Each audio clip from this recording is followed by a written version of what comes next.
Vamos então aqui com a nossa prestação de serviço e hoje nós temos aqui uma entrevista especial com a nossa convidada, candidata a vice na chapa de Tabata Amaral, que é a professora Lúcia França, que já está aqui conosco. Professora, muito obrigado por atender o nosso convite. Prazer é todo meu. Professora Lúcia França, que é vice na chapa de Tabata Amaral, mais uma vez, muito obrigado pela presença. Professora, minha primeira pergunta é o seguinte, a titular da chapa, Tabata Amaral, disse que no segundo turno não vai votar em ninguém. Eu gostaria de saber se você vai seguir essa mesma orientação ou tem outra orientação. Bom dia, é um prazer estar aqui, falando com vocês, Heródoto, Michele, Roberto, os ouvintes. Se eu não me engano, olha, a gente não deve falar por ninguém, mas a Tabata disse que não vai apoiar ninguém, não que não vai votar em ninguém, não vai apoiar ninguém. E eu vou seguir a líder, também não devo apoiar ninguém. Michele Trombelli. Professora, é a sua segunda eleição, certo? Já saiu como vice na chapa do Fernando Haddad, anteriormente para o governo do estado, e agora na chapa para a prefeitura da capital paulista. Eu gostaria de saber, até porque a gente tem atualmente um vice que está governando a cidade de São Paulo, se a senhora que nunca exerceu nenhum cargo, principalmente ou executivo ou legislativo, foi presidente do Fundo Social de Solidariedade, né? Na época em que foi primeira-dama, não é isso? De São Paulo e de São Vicente. E de São Vicente. Mas se sente preparada para comandar uma cidade de São Paulo, caso seja necessário, como prefeita e, no caso, também como vice, caso a Tabata mantenha-se no governo até o fim? Michele, com certeza, eu sou uma empresária, eu tenho uma empresa há 42 anos e sei bem o que é capitanear um time. Time de gente que é bem escolhida, gente preparada, e é como você ser um maestro, você não precisa tocar todos os instrumentos, mas você precisa entender do todo e com certeza. Mas outra certeza que eu tenho é que a Tabata estará não só por esses próximos 4 anos, mas nos próximos 8 anos à frente da cidade de São Paulo, e a gente vai fazer um governo muito diferente. Mas a senhora gosta desse mundo político? Até muito. Seu marido é político? Eu faço política há 40 anos. Aprendi a fazer política na Pastoral da Juventude, na Igreja Católica, e faço política sendo empresária, faço política como a maioria das mulheres, sendo dona de casa, indo atrás do preço do arroz que está mais barato, ajudando pessoas a vaga em creche, vaga em hospital. Isso é fazer política também. E acompanhei, claro, sempre, todas as vezes. Estou casada há 37 anos com o Márcio. E a primeira vez, quando ele se candidatou a primeira vez a vereador, a gente já era casado. Então acompanhei nos bastidores o que é ser um vereador, o que é ser o executivo, o legislativo, então, e gosto muito disso e cada vez mais apaixonada pela boa política, por quem faz política acreditando que é através da política que a gente transforma vidas. Roberto Norato. Bom, candidata, bom dia. Eu vi uma entrevista da senhora que a senhora falou que caso seja eleita, a sua chapa, junto com a Tabata, claro, terá um olhar diferenciado para os professores municipais, os professores de São Paulo. O que é um olhar diferenciado para esses profissionais? Boa, Roberto. É o seguinte, quando a gente fala em olhar diferenciado, as pessoas pensam na hora em salário. Né? E é claro que todo mundo quer ganhar um salário. Se eu perguntasse para você, quanto você gostaria de ganhar? Você ia falar um X aí que você sonha. É impagável, não é? É impagável. Eu também acho. Eu sou da sala de aula, eu sou professora alfabetizadora, sou aposentada como professora, sou especializada em educação infantil e acho também que o meu serviço é impagável. Mas como eu sou da sala de aula, como eu venho da sala de aula, eu garanto para vocês que, além de uma valorização salarial, o professor hoje precisa de um apoio para ele poder estar em sala de aula. Não é possível a gente achar que uma professora, um professor com 30, 35, às vezes 40 alunos na sala de aula, com 3, 4, 5 alunos com laudo de TEA, que é o transtorno do espectro autista, ele consiga dar conta sozinha disso. E dá para levar isso para todas as escolas municipais? Com Porque certeza. São muitas, né? Eu tenho certeza absoluta disso. Eu faço educação, eu entrei numa sala de aula para trabalhar aos 16 anos, Roberto. Eu faço isso até hoje. Eu tenho uma escola e sei o chão da sala de aula. a gente precisa de uma equipe multidisciplinar para que nos ajude a fazer um plano individualizado para esse aluno que precisa, um auxiliar que fique com... Quando o aluno precisa, nem sempre ele precisa, mas a partir do momento que a gente vê que ele precisa, a gente tem que ter esse auxiliar, e auxiliar para trabalhar com a gente na sala de aula não é mãe, não é, eu sou totalmente contra a mãe na sala de aula, que afinal de contas a gente já esteve na escola e sabe que esse é um espaço nosso, não é um espaço para a mãe estar junto. Então, psicólogos, uma psicóloga escolar em cada unidade escolar, e se não tiver isso, eu garanto, assim, a gente não consegue trabalhar.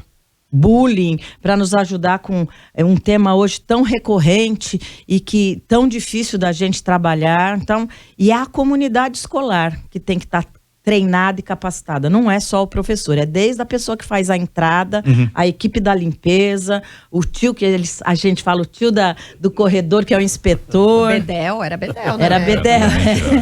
Então, assim, é todo mundo. Então, eu tenho certeza que a gente consegue avançar muito nas escolas municipais, levando para os professores a valorização, cuidando da saúde mental dos professores, que a gente vê isso cada vez mais gritante. A maioria das licenças é por conta de depressão, ansiedade, burnout. Então, assim, a gente precisa cuidar da saúde do professor. Professora Lúcia França, professora, você lembrou agora um pouquinho que é também empresária. Nós temos um personagem no jornal, que é a nossa capivara, chama Capitu. Então, a Capitu, todo dia, ela mostra aqui quanto é que a gente paga de imposto. Agora há pouquinho a gente mostrou. Nós já pagamos aqui na cidade de São Paulo, você viu agora há pouquinho. Tem um impostômetro aí para mostrar? 33 milhões, né? 32. 32 bilhões e tal. Como gastar esse dinheiro de uma maneira que possa retornar para a gente que paga imposto? Atualmente, a prefeitura tem 25 secretarias. 25 está competindo com o presidente Lula na quantidade de ministérios.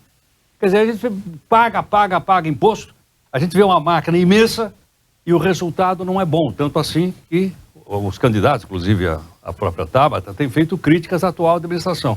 Como melhorar isso para voltar para o bolso do contribuinte, na forma de serviço, aquilo que ele paga e tira do seu salário? Sendo eficaz, tendo vontade política de resolver as coisas e a gente levando na ponta do lápis. Eu, como empresária, sei que quando não dá para gastar mais do que você arrecada. Então, a gente tem que ter as contas. E eu garanto para vocês que o nosso plano de governo está dentro do orçamento de São Paulo e a gente tem que ser eficaz. Eu adoro essa palavra.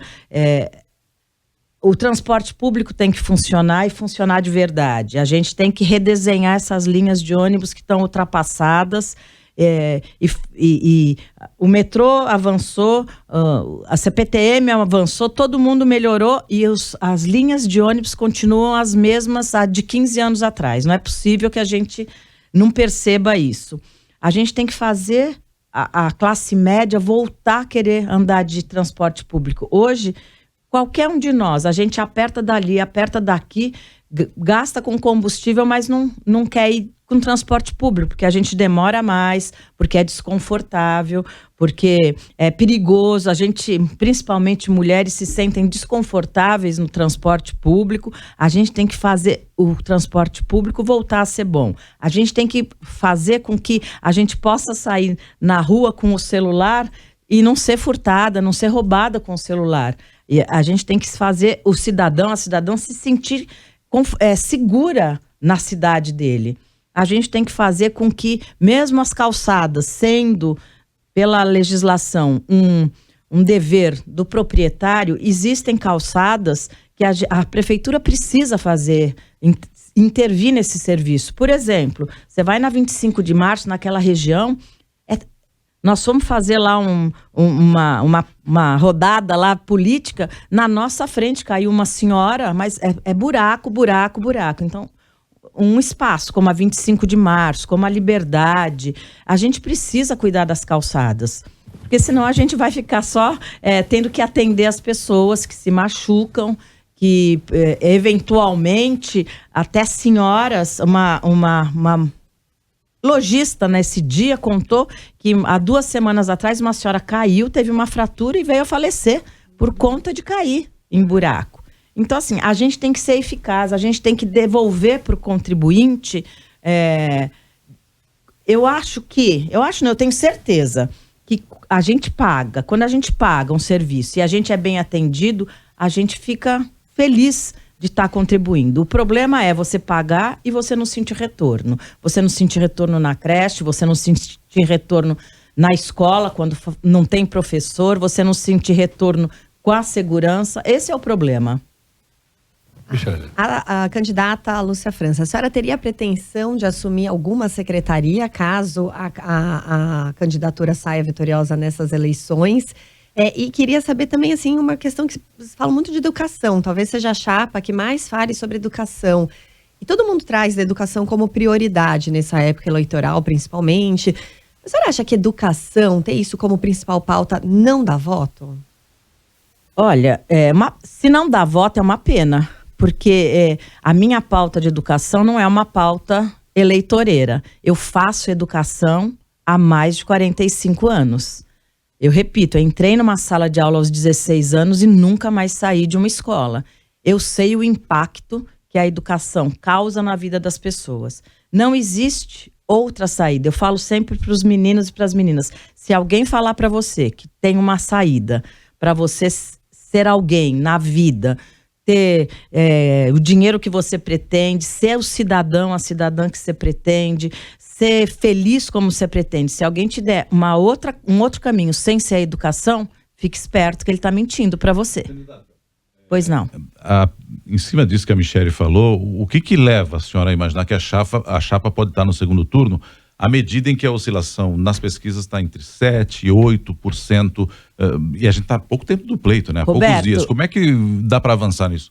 Eu vou te dar um exemplo pessoal. Em 2018, Márcio França, que era candidato a governador do estado, até uma semana antes da eleição, estava em terceiro lugar, não se falava dele. Quando abriram as urnas, nós fomos para o segundo turno.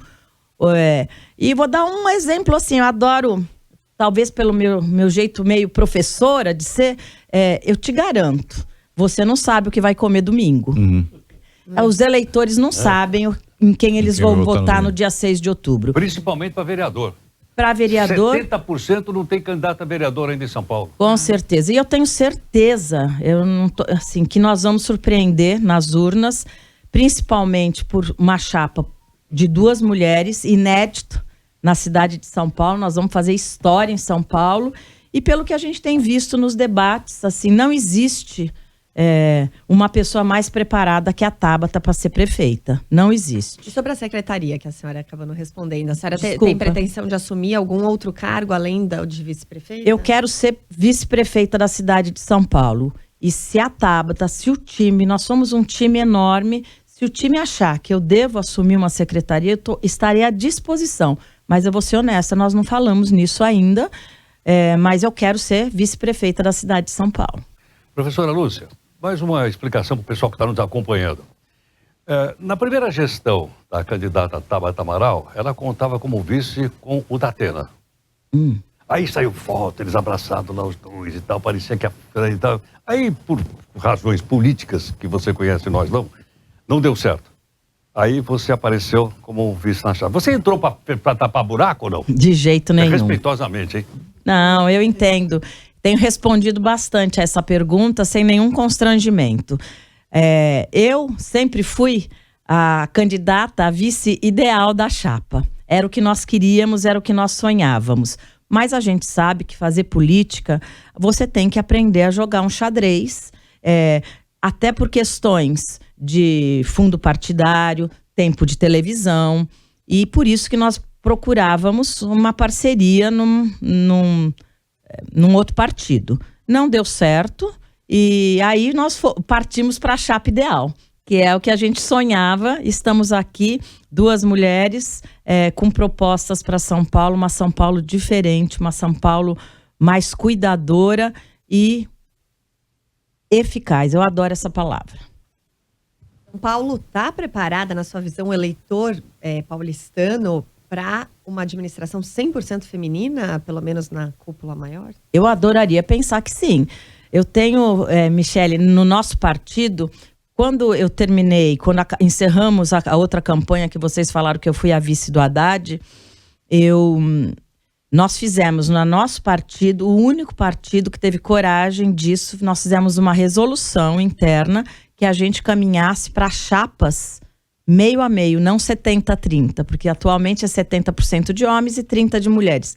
Fomos o único partido que pôs luz nisso, avançamos bastante no estado de São Paulo. Eu andei o estado de São Paulo nos últimos 2 anos fazendo isso, trazendo mulheres para a política, porque eu acredito que a gente está na hora da gente eleger mais mulheres. Não tenho nenhum problema contra os homens, mas eu vejo que os municípios, o estado e o nosso país sendo construído por homens brancos há séculos, não está dando muito certo. Então está na hora das mulheres assumirem esse papel também. Professora Lúcia França. Professora, muito obrigado pela entrevista. Em nome aqui do jornalismo da Nova Brasil. Eu é que agradeço a oportunidade. Você que ainda está em dúvida, eu vou pedir para você pesquisar nas mídias sociais, Tabata Amaral SP, e vem com a gente na ideia do 40, que a gente vai mudar São Paulo. Ok, muito obrigado, professora Lúcia França, que é vice na chapa da Tabata Amaral. Outros candidatos a vice também estão sendo convidados, todos para participar aqui. Na sexta-feira nós vamos ter o José Aníbal. Vice do José Luiz da Atena, do PSDB. PSDB, vai falar também. Bom, agora são 7h54.